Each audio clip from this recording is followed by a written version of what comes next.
అధ్యక్షులు శ్రీ అచ్చెన్నాయుడు గారి ఆధ్వర్యంలో, అలాగే ఈ కదిరి నియోజకవర్గ ఇన్ఛార్జి శ్రీ కందికుంట వెంకట ప్రసాద్ గారి ఆధ్వర్యంలో ఇక్కడ జరుగుతున్న జయోహో బీసీకి విచ్చేసినటువంటి తెలుగుదేశం నాయకులు, అలాగే మన ఎదురుగా ఉన్నటువంటి తెలుగుదేశం పార్టీ వీర సైనికులందరికీ చేతులు జోడించి నమస్కారాలు తెలియజేసుకుంటూ,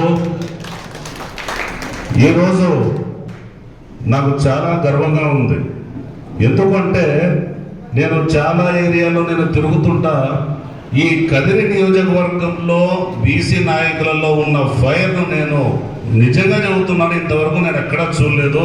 నేను చాలా సర్ప్రైజ్ అయ్యాను. మంచి ఫైర్ ఉంది. ఇప్పుడు మీకు కావాల్సిందంతా, ఇప్పుడు మీరు మీ కదిరి నియోజకవర్గంలో భారీ మెజారిటీతో మీ అభ్యర్థిని గెలిపించుకోవడమే. ఇందాక పెద్ద చెప్పినట్టు అదే మీకు మిగిలి ఉంది. కాబట్టి అక్కడ ఇందాక మన పెద్దలు చెప్పినట్టు, మన నాయుడు గారు చెప్పినట్టు, శత్రువు చిన్న వ్యక్తి కాదు. శత్రువు మన యొక్క అపోనెంట్ వచ్చేసి చాలా పెద్ద బలమున్న వ్యక్తి. భగవంతుడు ప్రతి ఒక్క హోలీ బుక్ ప్రకారంగా ఎప్పుడు కూడా ఈ ఎవరైతే శత్రువులు ఉన్నారో, ఎవరైతే ఈ దయ్యాలు ఉన్నారో బలవంతంగానే ఉంటారు. వాళ్ళు మన మనుషుల కంటే కూడా బలంగానే ఉంటారు. కాబట్టి మన యొక్క తెలుగుదేశం పార్టీ కార్యకర్తలు, వీర సైనికులు మనము చూస్తుంటాం. మన చిన్నప్పుడు ఊళ్ళలోకి వచ్చేవాళ్ళు పోతురాజు మాదిరి మీరు పళ్ళు కొరికి పిడికిలు బిగించి ఈ 72 రోజులు మీరు ఒక్క క్షణం కూడా వేస్ట్ చేయకుండా తెలుగుదేశం పార్టీ ఏదైతే మీకు అందిస్తున్న ఈ పథకాల గురించి ప్రతి గడపను మీరు తట్టి ప్రతి ఒక్కరిని మీరు ఉత్తేజపరిచి తెలుగుదేశం పార్టీ అభ్యర్థిని మీరు సైకిల్ గుర్తుని మీరు ఇక్కడ భారీ మెజార్టీతో గెలిపించి, అలాగే రాష్ట్రంలో చంద్రబాబు నాయుడు గారిని మీరు సీఎంగా చేసుకుంటే రాబోయే మన తరాల కోసం పటిష్టంగా మనం పునాదులు వేసుకున్న వాళ్ళు అవుతాం. వాళ్ళ భవిష్యత్తుకు మనము గ్యారంటీ ఇచ్చిన వారు అవుతామని చెప్పేసి నేను కోరుకుంటూ, ఈ యొక్క అవకాశం కల్పించిన పెద్దలందరికీ నేను ధన్యవాదాలు తెలియజేసుకుంటూ నేను సెలవు తీసుకుంటున్నాను. ఎందుకంటే కాలాతీతం అయిపోయింది, ఎక్కువ మాట్లాడదలసిన కూడా మంచిది కాదు. ఇక్కడికి వచ్చేసినట్టే ప్రతి ఒక్క లీడర్లందరికీ నేను ధన్యవాదాలు తెలియజేస్తున్నాను. అలాగే బీసీ నాయకులు నాగభూషణ గారికి, అలాగే మండల కన్వీనర్ కొండయ్య గారికి, సర్పంచ్ ప్రసాద్ గారికి, అలాగే గాండ్లపేట మండల వ్యాప్తంగా కార్యక్రమానికి విచ్చేసినటువంటి తెలుగుదేశం పార్టీ కుటుంబ సభ్యులందరికీ పేరు పేరున నమస్కారాలు, ధన్యవాదాలు తెలియజేసుకుంటున్నాం. ముఖ్యంగా ఏదైతే తెలుగుదేశం పార్టీ అంటే బీసీ అంటే తెలుగుదేశం పార్టీ, ఏదైతే స్వర్గీయ శ్రీ నందమూరి తారక రామారావు గారు 1983లో తెలుగుదేశం పార్టీ ఆవిర్భావ దినోత్సవం నుండి నేటి వరకు తెలుగుదేశం పార్టీకి అండా దండగా ఉంటున్నటువంటి ఏదైనా కులం ఏదైనా ఉందంటే మన బీసీ కులాలు. అటువంటి బీసీ కులాల్ని గత సార్వత్రిక ఎన్నికలప్పుడు జగన్మోహన్ రెడ్డి నమ్మించి మోసం చేసి మమ్మల్ని నంటేట ముంచడం జరుగుతూ ఉంది. ఎందుకంటే గత ప్రభుత్వంలో నారా చంద్రబాబు నాయుడు గారు ముఖ్యమంత్రిగా ఉన్నప్పుడు బీసీ సప్లాన్ తీసుకొచ్చి దాదాపు 390 కోట్ల రూపాయలు బీసీ సప్లాన్ల ద్వారా బీసీ ఉన్నతికి దోహదపడిన ప్రభుత్వం ఏదైనా ఉందంటే కేవలం తెలుగుదేశం పార్టీ ప్రభుత్వమే.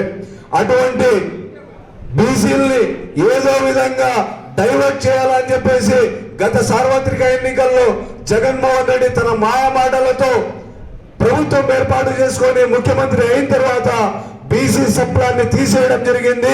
అదేవిధంగా ఒక మాట చెప్పడం జరిగింది. ఆయన ముఖ్యమంత్రిగా ప్రమాణ స్వీకారం చేసిన తర్వాత ఏదైతే బీసీ వర్గాలు కులాలు ఉన్నాయో 50% కాంట్రాక్ట్ పనుల్లో కానీ అలాగే రాజకీయ పదవుల్లో కానీ 50% బీసీలకు ఇస్తామని చెప్పడం జరిగింది.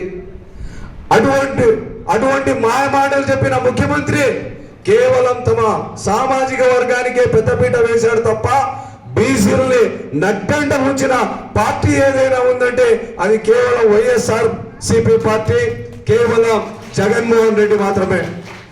ఇన్ని మోసాలు చేసిన జగన్మోహన్ రెడ్డి ఈ మధ్య పోస్టర్లు ఉంచుకుంటూ అన్నాడు నేను సిద్ధం అని చెప్పేసి. ఎందుకు సిద్ధం నువ్వు జగన్మోహన్ రెడ్డి? బీసీలని సప్లై తీసేసినందుకు నువ్వు సిద్ధమా? బీసీ కార్పొరేషన్ కి నిధులు ఇవ్వనందుకు నువ్వు సిద్ధమా? బీసీలని నడ్డేట ముంచినందుకు నువ్వు సిద్ధమా? అలాగే మా మైనార్టీ సోదరులు అక్కడక్కడ కనపడతా ఉన్నారు. బీసీల్లో దులాన్ పథకం నువ్వు తీసేసినందుకు సిద్ధమా? మైనార్టీ కార్పొరేషన్ ని నిర్వీర్యం చేసినందుకు నువ్వు సిద్ధమా? అలాగే ముస్లిం విద్యార్థులకు దూర విద్య కార్యక్రమాన్ని తొలగించినందుకు నువ్వు సిద్ధమా? లేకపోతే నీ ఇల్లు ఇడుపలపాయకు పోవడానికి నువ్వు సిద్ధంగా ఉన్నావా? నువ్వు దేనికి సిద్ధం? నువ్వు సిద్ధం అంటే మా బీసీ కులాలన్నీ నిన్ను వంగబెట్టి గుద్దడానికి కూడా సిద్ధంగా ఉన్నారు. ఈ విషయం నువ్వు గ్రహించుకోకపోతే నువ్వు ఇంటికి పోవడానికి సిద్ధంగా ఉండు అని చెప్పేసి కూడా ఈ సందర్భంగా తెలియజేస్తున్నా. ఈ తెలుగుదేశం పార్టీలో రాష్ట్ర వ్యాప్తంగా బీసీ అంటే ముందుగా గుర్తొచ్చే పేరు అచ్చెన్నాయుడు గారు. ఆ తర్వాత గుర్తొచ్చే పేరు రాష్ట్ర వ్యాప్తంగా కందికుంట వెంకట ప్రసాద్. అటువంటి నాయకుడు, అటువంటి బీసీ నాయకుడు మన కదిరికి నియోజకవర్గానికి ఇన్ఛార్జ్ గా ఎమ్మెల్యే దొరకడం మనం అందరము చేసుకున్న అదృష్టం. అటువంటి వ్యక్తిని రాబో సార్వత్రిక ఎన్నికలు ఏదైతే జరుగుతూ ఉన్నాయో కేవలం 60-70 రోజుల లోపల మనం సార్వత్రిక ఎన్నికలను ఎదుర్కోక తప్పదు. మనం ఏదైతే బీసీ కులాలు ఉన్నాయో మనమందరము శ్రమించి ఏ విధంగా అయితే మనము మన కదలికలు కానీ మన కార్యక్రమాలు కానీ ఏ విధంగా ముందుకు తీసుకెళ్లగలము అనే ఆలోచించుకోవాల్సిన సమయం సందర్భం ఆసనమైందని చెప్పేసి తెలియజేసుకుంటూ మనమందరము ఏకమై రాబో 2024 సార్వత్రిక ఎన్నికల్లో అటు రాష్ట్రంలో ముఖ్యమంత్రిగా నారా చంద్రబాబు నాయుడు గారిని, ఇట్లు కదిరి నియోజకవర్గంలో ఎమ్మెల్యేగా కందికుంట వెంకట ప్రసాద్ అన్న గారిని అత్యంతగా భారీ మెజార్టీతో గెలిపించుకోవాల్సిన అవసరం మనందరం తెలియజేసుకుంటూ అవకాశం ఇచ్చిన మిత్రులందరికీ ధన్యవాదాలు తెలుపుకుంటున్నాం. హలో, మనము చేస్తున్నటువంటి కార్యక్రమం విజయవంతం కావాలని ఒక ఉద్దేశంతోనే మన నారా చంద్రబాబు నాయుడు గారు అదే విధంగానే లోకేష్ గారు ఈ కార్యక్రమాన్ని విజయవంతం చేసి ప్రతి క్షణం ఎక్కడ ఉండాలో అక్కడే ఉండాలి. మనం ఎప్పుడు ఏమి గమనించాలో అదే గమనించాలి. ఉన్నామంటే కాదు, పోయినామంటే కాదు. పోయిన పని ఏమైంది, సస్య సైన్య కాదని ఒక సద్గుణ ప్రవర్తనతో మెలగాలి. అలాంటప్పుడే మన విజయకేతనం ఎగరాలనే ఉద్దేశంతోనే మన నారా చంద్రబాబు నాయుడు గారు ఈ రోజు ఎంతో ఘన విజయమైనటువంటి ఇటువంటి కార్యక్రమాలను ప్రవేశపెడుతున్నాం.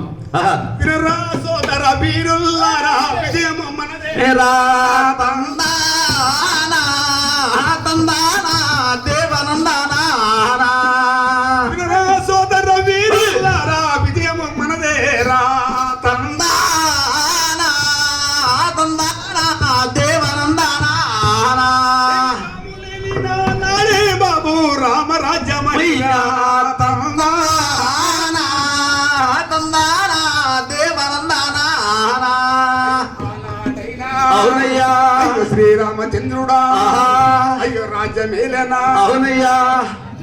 వనవాసంబు పోయేటప్పుడు ఏమి జరిగానయ్యా?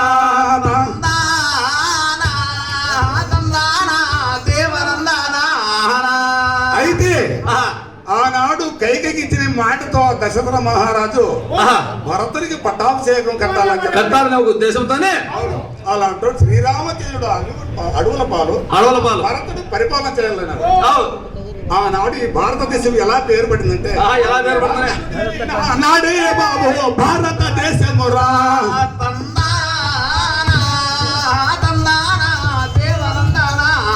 ఆనాడు భరతుడు ఇప్పుడు ఏలినాడో భారతదేశం అందరూ కూడా సాధ్యం చేశారు. అలానాడు ఎన్టీ రామారావు సొక్కసులు అయిన తర్వాత చంద్రబాబు నాయుడు అన్న పాదరచులు నెత్తిన పెట్టుకొని కొన్ని ఏళ్ళు 15 సంవత్సరంలో తెలుగుదేశంలో సజీవంగా గర్వంగా ఆ చంద్రబాబు నాయుడు ఏలినటువంటి అలాంటప్పుడు మన రాష్ట్ర ముఖ్యమంత్రి మన రాయలసీమ ముఖ్యమంత్రులే మొత్తం అంతా తెలంగాణలో దోచి అక్కడ సరిగా ఏం ఆ తెలంగాణను ఆ, అభివృద్ధి చేసి ఒట్టి చేతలతో ఎక్కడికి వచ్చినాము? ఆహా, మన ఆంధ్రప్రదేశ్లోకి దిగినాడు ఆవ్, నారా చంద్రబాబు నాయుడు. నారా చంద్రబాబు నాయుడు గారు. ముఖ్యంగా అది కావాలి మాకు.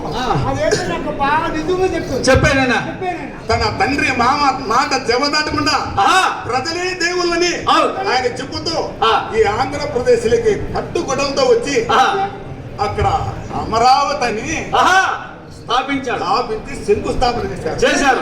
ఎవరెవరు చేశారు ఆ శంకుస్థాపన? ఆహా, అది కావాలి. మన ప్రధానమంత్రి మోడీ ఆయన శంకుస్థాపన చేశారు.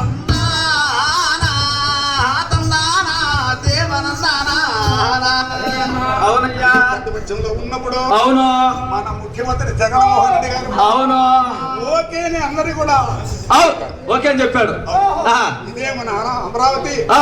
ఇదే మన ప్రజలకు ఆంధ్రకు పునాది. అమరావతి ఆ. అని చెప్పి ఆ. అందరూ కూడా పొగట్టులు చేసుకున్నారు.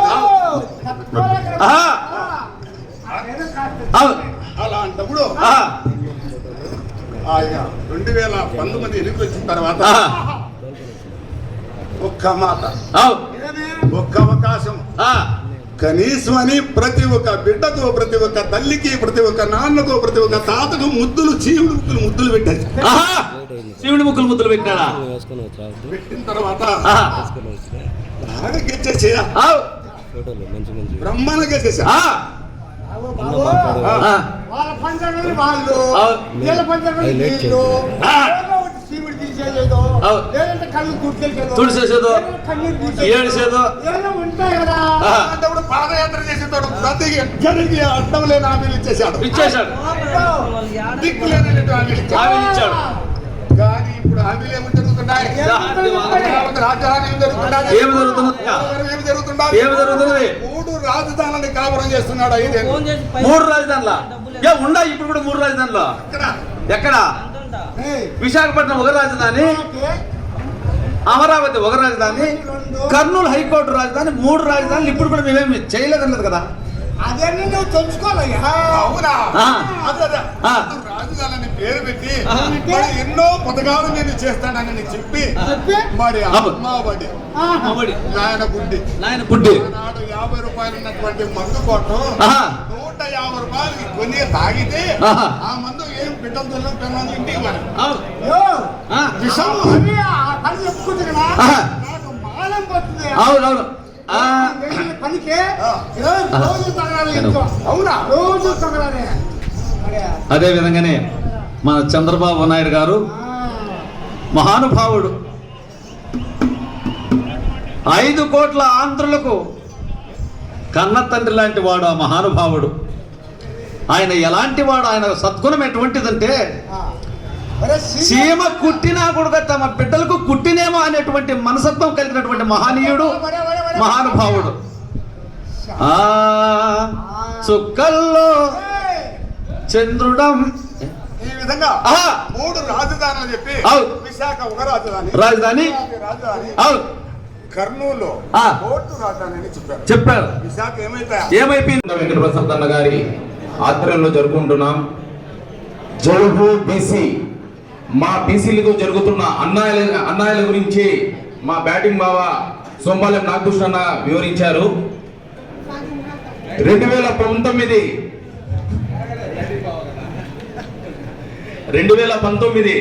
ఎన్నికల్లో జగన్మోహన్ రెడ్డి సీఎం అవుతానే కరువు తెచ్చాడు.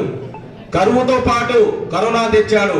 ఈ దరిద్రపు బాధలు మా రాష్ట్రంలో ముఖ్యమంత్రి అయిన జగన్మోహన్ రెడ్డి ఏమని ప్రమాణ స్వీకారం చేశాడు, అప్పటి నుంచి మా రాష్ట్ర ప్రజలు ఇతర రాష్ట్రాలకు వలస వెళ్తున్నారు. జయహో బీసీ కార్యక్రమం జయహో ఆంధ్ర అని నినాదంతో మనమంతా ఎన్నికల్లో వెళ్లాల్సిన అవసరం ఉంది. అదేవిధంగా 20 సంవత్సరాల నుంచి మా నియోజకవర్గానికే నమ్ముకొని నియోజకవర్గ ప్రజల కోసం ఎండనగా వాననగా కష్టపడుతున్న కందికుంట వెంకటప్రసాద్ అన్న గారికి గెలిపించుకోవాలా. లేకపోతే 20 రోజుల నుంచి తన ముఖ పరిచయం కోసం లక్షలుగా ఖర్చు పెట్టి పరిచయం లేని వ్యక్తిని ఎన్నుకుందామా? మా బాధలు కష్టాలు తెలుసుకున్న నాయకుడు మనకు ఆదుకునే నాయకుడు కావాలా? లేకపోతే కష్టం నా చుట్టంగా భావించే ఈ వైఎస్ఆర్సీపీ నాయకులు కావాలో ఆలోచించుకోండి.